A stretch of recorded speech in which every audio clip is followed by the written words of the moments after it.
Shavua Tov. I want to make a fairly brief point today about mathematics and Torah. I think that sometimes people have a tendency to think that the universe, if we go all the way to the bottom and think about what it must be, how it must be constructed, they want to believe that it is fundamentally mathematical in nature. And this is an idea that's promoted by lots of physicists of the last century and this one. And there's a very compelling case to be made for that, insofar as our best physical theories are very mathematical and now also very successful. And so their success in predicting many things in the world and the power that they demonstrate in enabling us to do things in the world are so convincing that when physicists tell us the nature of the universe is fundamentally mathematical, one has a tendency to listen. But that, first of all, is on its face philosophically problematic if you think carefully enough about what mathematics is. And this is something that if you're looking for sources in Western philosophy, Wittgenstein deals with pretty well. We have a tendency now in the present day to think that what the universe is the mathematical laws that we discover about it, right? That those laws were mathematical and fundamental to what the universe was before we figured them out. And then we came along and sort of turned over a rock and figured them out. And now that we know what they are, we're aware of them, but our discovering them didn't sort of bring them into being in any sense. And this is kind of a mystical understanding of what physics is that can lead to a lot of confusion, especially when you get into the weeds of exactly how physical theories develop and exactly the extent to which we can know that they're true and all of that. And I think Wittgenstein is very Judaic in some sense, not by accident, if you look at his history personally, but he's very Judaic in how he treats this issue, in that he understands much better that things like measurement are language games, meaning what it means to measure something is to walk up to it and hold a stick next to it that has some evenly spaced tick marks on it, and then call out a number that you think corresponds to the number of tick marks that line up with the length of the thing. And so you're a person engaging in an activity who is attributing a number to a thing because he has a means of performing an action that is agreed upon to be the right procedure for making that kind of measurement. And so the number is not a freestanding property of the object. It's a manner of speech about the object that you participate in. And that doesn't mean it's all relative or it's all arbitrary. And it doesn't, clearly there are more effective and less effective ways of talking about the world and saying things that are true about it. But the point is, nonetheless, counting and measuring are activities that we engage in, and they are rooted fundamentally in our exchange of language. This is something actually, by the way, that Halakha is quite aware of, that the procedure of measurement and who is making the measurement and what the community that measurement is being shared with are things that, become much more obviously important when you look at the world through Halakha than when you're, sort of trying to see the world as a theoretical physicist does. And what I mean by that is that theoretical physicists kind of try to forget a little bit about what it is to make a measurement sometimes, because they enjoy the mathematical theory so much that they enjoy imagining a world described by equations. But it is the essence of idolatry from the standpoint of Tanakh to believe that the world is replaced by or fully captured by constructions of our own. And what we often forget to acknowledge is that our best physics theories, our best mathematical representations of the world are human constructions that are adequate for certain tasks, but they never replace the world. They never become the world simply because we have devised them to be apt in capturing certain aspects of the world. So why is that important? Well, so now we can go over to the Torah itself and say, well, does the Torah have anything to say about the idea of mathematics being kind of at the foundation of everything, and is reality built on it? Because everything that I just said, it might be on the one hand hard to disagree with, and on the other hand, it seems inadequate because there is something very compelling about how the predictability of the world, yields to mathematics. And not only that, there are things about mathematics itself that seem to be sort of immutable. Like, if you think about the ratio of the diameter of a circle in a flat plane to the circumference of a circle, otherwise known as pi, 3.141592654, right? Going on and on and on forever, but that's like the first 10 digits. So if you look at pi and you say to yourself, well, that must at some level have been part of the beginning of what existence is, because how could you have mathematical truth of a theorem sort, right? We're not even talking about theories of what the world is and how it works now. We're just talking about what seems like the realm of pure mathematics. How could pi be any different than it is, right? Like, it seems somehow like it's has this immutable truth characteristic to it. And you can, pick away at that, because you can say, well, but really it's a human construction because we're the ones who imagined the flat plane and the perfect circle. And why did we do that? And, why didn't we imagine a curved surface with a circle drawn on it? And, that could be different, etc. And so it still actually is a construction, but there are many people who are very, as much as they would want to take the Torah very seriously, at a theological level, they still might be very tempted to say, well, but maybe mathematics had to kind of be a precondition for the possibility of creating a universe, or something like that, which is, I think, in fact, a sort of mystical and confused notion, but it is an understandable temptation, right? It's very hard.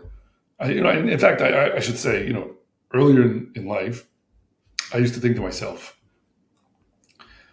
mathematics is amazing because it can tell you things that are totally impossible to do in the world that we live in, even though it's this world of complete abstraction.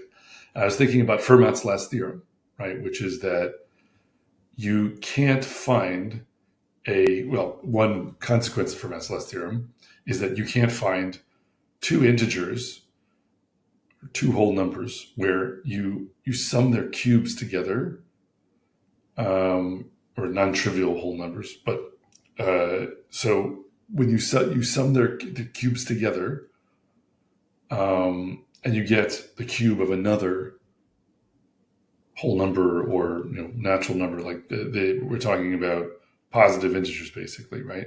So you can't do the way you can do 3 squared plus 4 squared equals 5 squared. That's the smallest Pythagorean triple for squaring. You can't do 3 cubed plus 7 cubed equals some round cube of another integer. And it just seemed amazing to me because if you think about it, it's a statement about stacking marbles that just, if I have a cube of marbles and I have another cube of marbles and I smush them into a pile and I try to stack them up again and I try as best I can to make a cube, there's no way I can make a whole cube. And it seems like it's this incontrovertible statement about what I can do with piles of marbles in the universe under any circumstances. And it used to amaze me to think that way. And then I think I reached a point later on where, and this is partly as a result of studying Torah, that helped me think of this differently, even from a standpoint of philosophy of science, which is to say, no, that's not really quite right. Why is that not right? Why is that not quite right? Because how do you know whether a pile of marbles is a cube? And how do you know how many marbles are in the pile of marbles? You have to count them. And you have to test whether the dimensions of your marble stack are a cube or not. I mean, in other words, you have to have procedures, right? Because it sounds very straightforward if you're like doing this with 27 marbles here and, 64 marbles there. But if we're making a statement, it can't be for any number of marbles all the way up. What are you going to do when you have trillions of marbles? Are you going to count them each? It becomes a practical question. And for a theorist, that's very frustrating and kind of ugly. It's like, wow, who wants to worry about that? Let's stay in the realm of the mathematically beautiful. But procedures of measurement matter because that's what happens in the real world.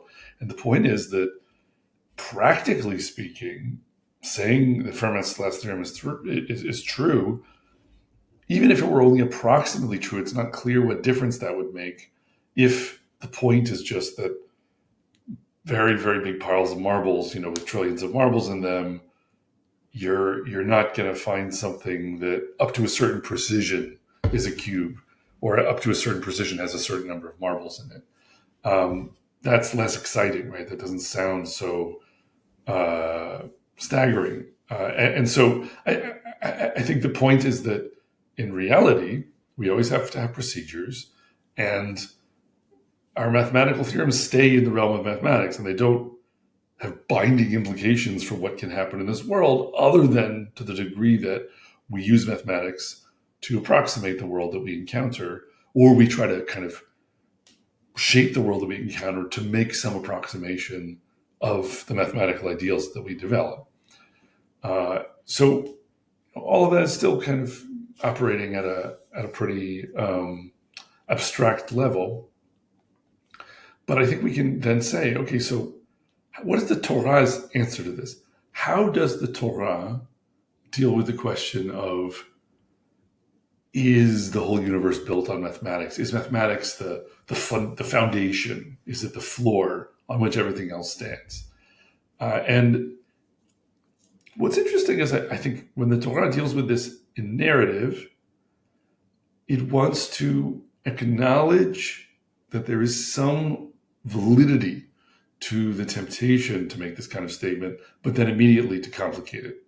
And the place we get that is where Moshe Rabbeinu and Aaron and Nadav and Avihu and the 70s Kenim in Parshat Mishpatim and Sefer Shmot, the book of Exodus, they are ascending to behold this vision of HaKadosh Baruch Hu. And they are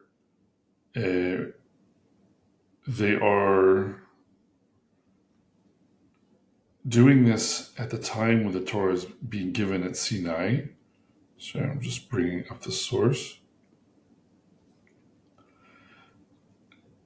So it says, "V'ya'al Moshe v'Aaron Nadav v'Avihu v'shiv'im mizipnei Yisrael v'yir'u et Elohei Yisrael v'tachat raglav k'ma'aseh livnat hasapir v'cha'etzem hashamayim letohar." So Moses and Aaron and Nadav and Avihu and the 70 elders went up, and they saw, or they beheld, the God of Israel, and there under his feet was a kind of paved work of sapphire stone, like the very heaven for clearness. So what do I want to make something out of here? Well, it's livnat sapir, the brickwork of sapphire under the feet of HaKadosh Baruch Hu in this vision. The brickwork of sapphire. Well, the word sapir, sapphire, it's very evocative of mispar, of number, right? Lispor, to count, in the Lashon of the Torah. So there is this notion that counting and numbers and mathematics, by extension, are the brickwork on which Hashem's feet stand.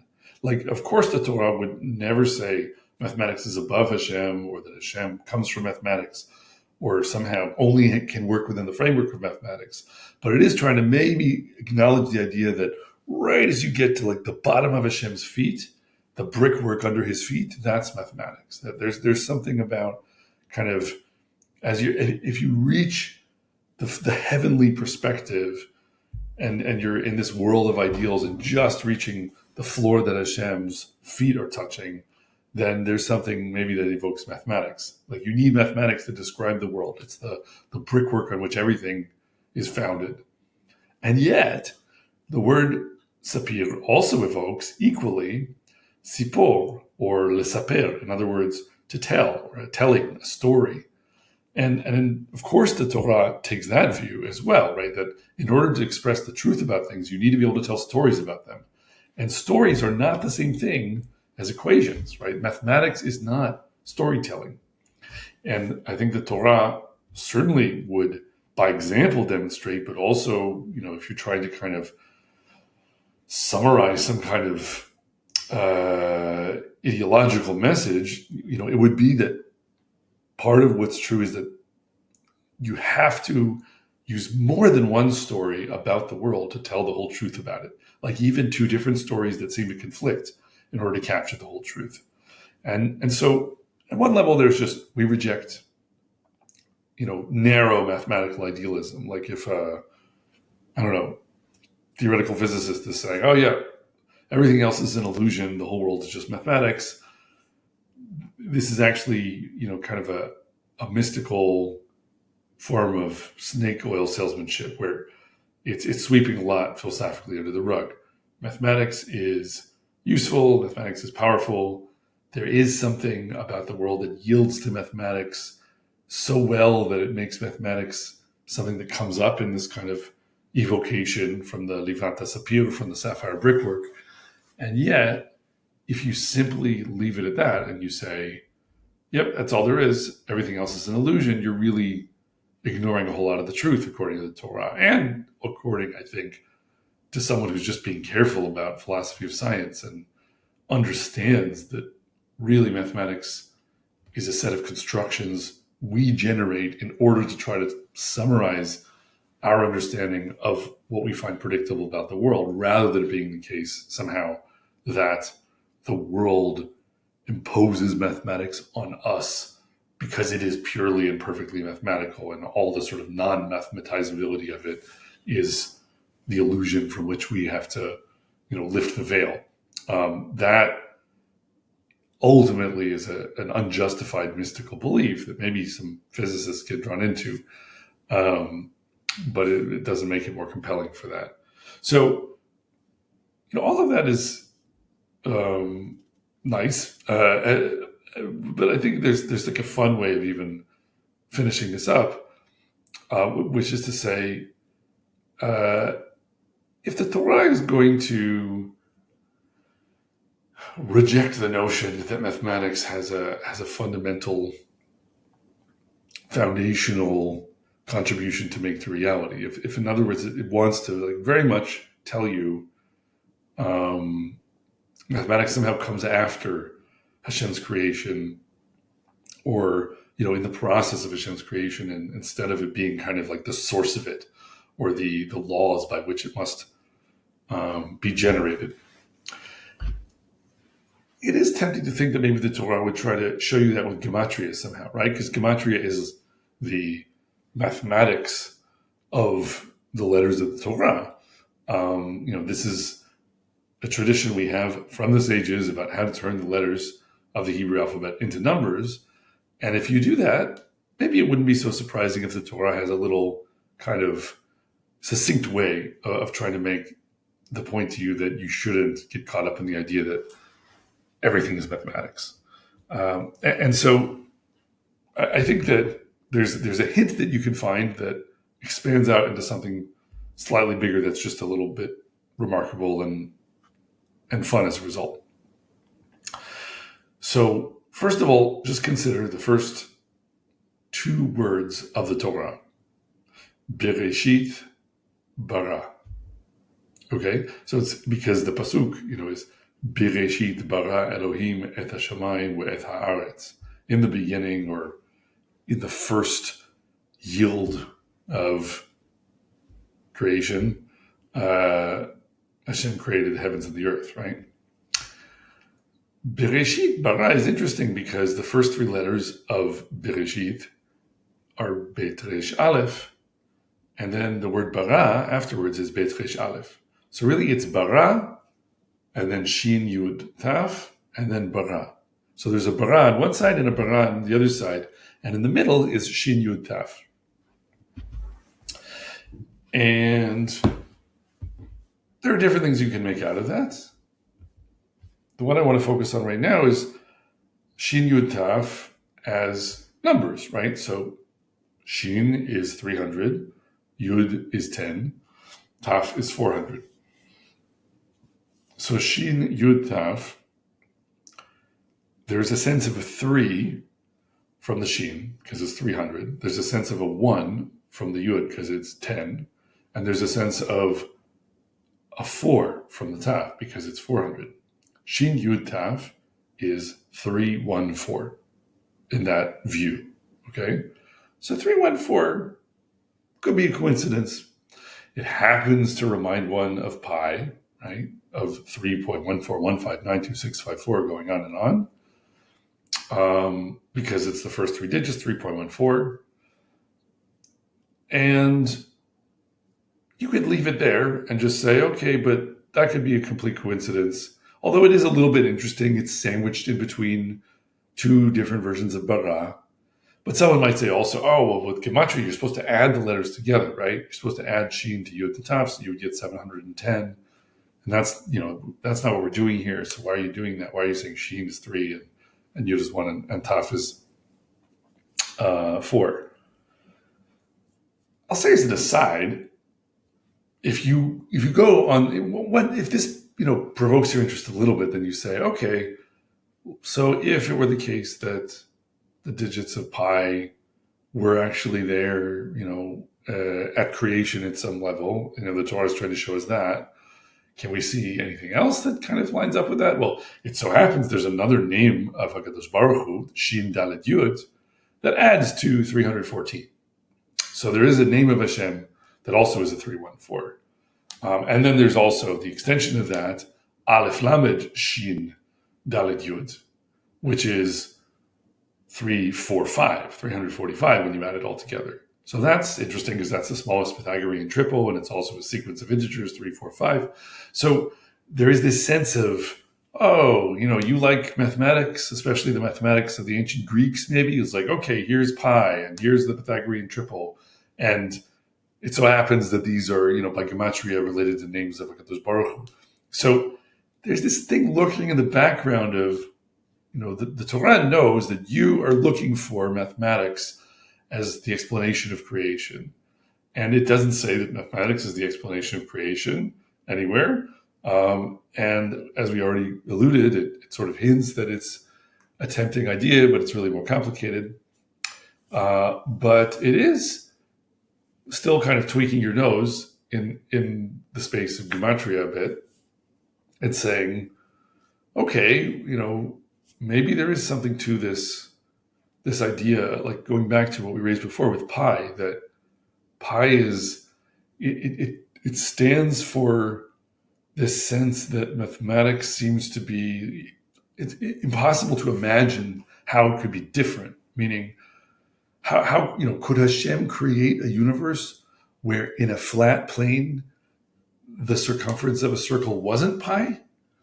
And, it poses for us this kind of philosophical challenge to the notion that HaKadosh Baruch Hu can will whatever he wants into being. And mathematics makes us feel like, well, no, maybe you can have a different circumference if the surface is curved, but if you have a flat plane and then you have a circle in that plane, it must be that the circumference is pi, right? What would it mean for there to be a universe in which the digits of pi are different than they are in our universe? How could that be? How could mathematics produce a different result, right? That is the sense of, the dangerous, the theologically dangerous sense that we get from pondering mathematics too much. And so what is HaKadosh Baruch Hu, what is the Torah doing to sort of play with that notion? It's sort of saying, oh, well, so does that mean that there is something very closely aligned with how Hashem acts in the world that somehow is linked to the nature of what mathematics is? And so you have these names of Hashem that sound like Pythagorean triples or the digits of pi. And we see maybe the digits of pi appearing at the moment of creation. And it all still sounds kind of speculative, but I'll just point out one more thing, which is a bit less speculative, could still strike one as a coincidence, but I think it's pretty funny. Like, you wouldn't look for this except because you already saw the 314 in Bereshit Bara. But then you say, okay, what did Hashem create that? Bereshit bara et hashamayim ve'et haaretz.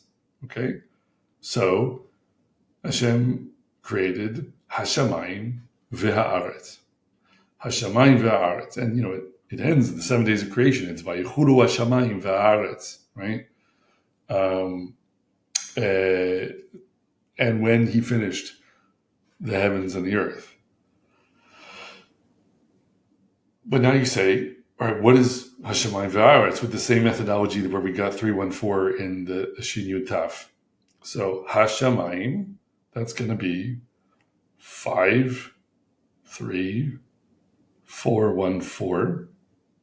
V'Haaretz is 6, 5, 1, 2, 9. Okay? So 5, 3, 4, 1, 4, 6, 5, 1, 2, 9. That's Hashemayim V'Haaretz. Again, where we're going. Hey is 5, Shin is 3, Mem is 4, Yud is 4, Mem is 4, Vav is 6, Hey is 5, Aleph is 1, Resh is 2, and Tzadi is 9. Okay, so that's lopping off the zeros, right? Which is not the common way that people combine letters together, because you're supposed to be adding them to get some lump sum, or that is what you see most commonly. But it's noticeable here that you have the digits of pi, right?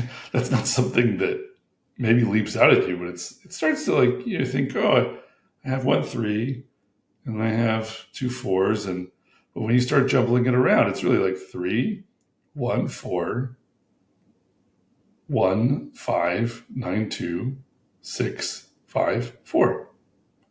3.141592654. That's pi for 10 places, and it so happens that Hashemayim V'Haaretz gives you that. Not only that, but when you think about what is Hashemayim, it's the heavens, and what is Haaretz, it's the earth. And what happens where heavens and earth meet, right? If you're in the middle of the sea and you have the horizon around you, where heaven and earth meet, what do you see? You see a circle, right? Hashemayim V'Haaretz is the circle, the perfect circle that you get to see in the world at any time in human history if you sail out on a boat into the flat ocean and look in every direction. It looks like you're surrounded by a big circle, which is the horizon. So that's fun. And it does seem like the Torah is really trying to tweak our nose in some way, but the question is why, right? The Torah never just tries to impress us. It has a message in everything that it seeks to convey. So what would the message be here? Well, I think in the end, it's a pretty simple one. It's the one that we've already been trying to argue for maybe more reasonably from other sources in the Torah, which is that it does not make sense to say that everything comes from mathematics or that Hashem comes from mathematics, chas v'chalila. Because look again back at the Bereshit bara. You have bara before and you have bara afterwards, and in between you have 314, this Shin Yud Taf. And so it's saying, look, mathematics didn't come first. There was bara before, there's bara afterwards. Mathematics is in the middle. It's part of the process, but it's not the fount of creation itself. And at the same time, it's also kind of warning you, right? Because this word Shin, or the sequence of letters Shin Yud Taf, also is like shtei. It's like, it evokes the idea of two, as does the repetition of bara, bara, bara. Like there's two baras. There's two creation verbs. And then there's the letters that mean two in between them. That there is this danger of dualism, right? That Hashem Echad, there's one God, and He created the world. But the moment you start playing around with the idea of looking for mathematics as part of the mechanism of creation, the Torah is warning you, now you're a dualist. Now there are two gods in your story. Now you're splitting, you're dividing creation. You are introducing two where there should be one. And so there's a willingness to acknowledge, on the one hand, that at some level, what is Hashemayim ve'aretz? What is the created universe, right? Hashemayim ve'aretz in the Torah, yes, it's like the sky and the earth, but in another sense, it's everything that is. And everything that is, somehow the Torah is saying, yeah, okay, so maybe everything that is at some level, the digits of pi were like the DNA for the universe to spring into being. But Hashem wrote that genetic code, right? He decided the digits of pi. He created everything, and he comes before, and he is one. And there aren't two different forces, one of which is mathematics, etc. So there's an acknowledgement of the mathematizability of creation and a nod towards the temptation to say everything is mathematics. And yet there's also this very strong pushback or withdrawal from that position, saying, never forget, there's one Hashem, he created the world. And although there is something compelling about the idea that there's, his creation is mathematical, and if you look for it that way, then you'll find it. That doesn't change the fact that he is above and beyond mathematics, and he may have made the world so that it yields to that kind of analysis when we undertake to analyze it in that way. But that's an activity that we decide to do, and it isn't the fundamental nature of the universe itself, because the creation of the one God is reflective of his oneness ultimately, and does not ultimately is not reducible simply to equations. The Torah, at the very least, wants to say that you need numbers and stories, and you can't kind of do without one or the other, and you have to find a way of grappling with and struggling towards a greater truth by using each of those things as kind of crutches that you switch between. And maybe you never perfectly get it right because you're not going to ever see the world as Hashem sees the world, but you can progress in your understanding, and maybe mathematics will be a part of that, but it is never going to be the end and the completion of it.